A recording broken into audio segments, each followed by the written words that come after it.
Hi, this is Sia, and I want to further explore what self hypnosis is doing and has done for me. So, this week, talking about shifting into seasons and how seasons bring about change. And in life, change is inevitable.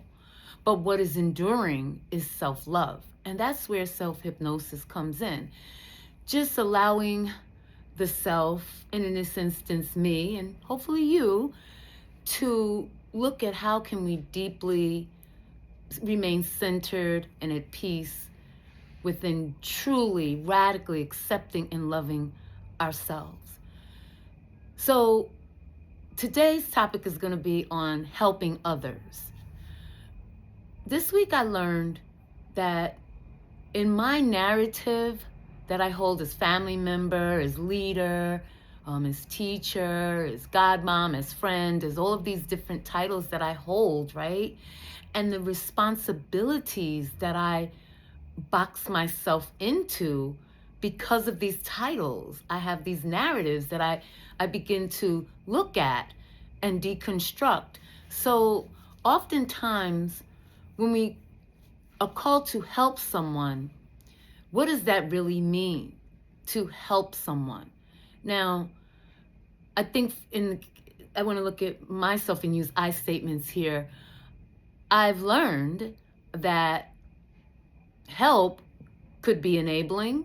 Help could also be removing or absolving the person from the productive struggle that the spiritual path offers, even if that productive struggle is letting go. Sometimes that is a struggle, right? But more importantly, I'm learning more deeply that every person has their own agency. Every person has their direct connection to the divine, to God. And all change comes from within. So I can't jump into someone else's skin and assist them. What I can do is hold space. What I can do is offer support. But whatever the problem or challenge is, it really requires the person to do its own work or their own work. So for example, when I say it, like look at a little bird, for example, or an egg that's where the eaglet or the little bird is hatching from the egg. The mother bird cannot help it hatch out that egg. Actually, its own little process of pecking through the shell, while it seems unbearably difficult, it is necessary. It is the same thing that will allow them to fly.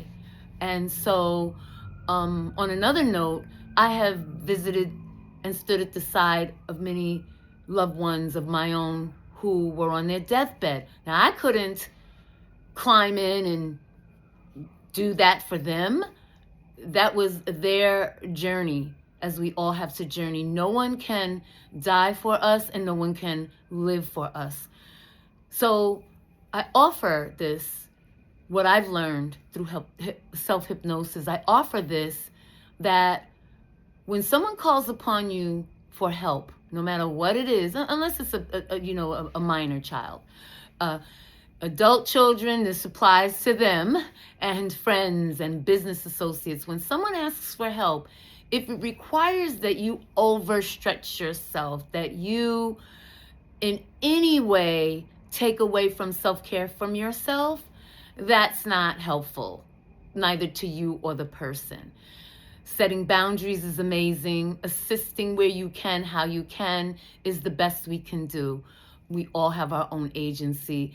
And my mother used to say this amazing quote that I think is apropos: every man for himself and God for us all. And what that really means is that each of us has our own decisions to make in this life. So anyway, I wish you great transitioning as we move from the summer months into the fall, and all changes that come your way. May you embrace them. May you find ease in it. May you let go of old narratives and shed your old skin so that your new skin can hold a new and brighter version of yourself And think of it this way: a snake that sheds their skin can't squeeze back into the old skin that no longer fits. It has to move on and embrace the newer, bigger journey that awaits. So, anyway, I wish you well and happy shedding and letting go and just letting the divine and trusting the process. And I wish you much love and health and peace. Take great care. Namaste. See ya here.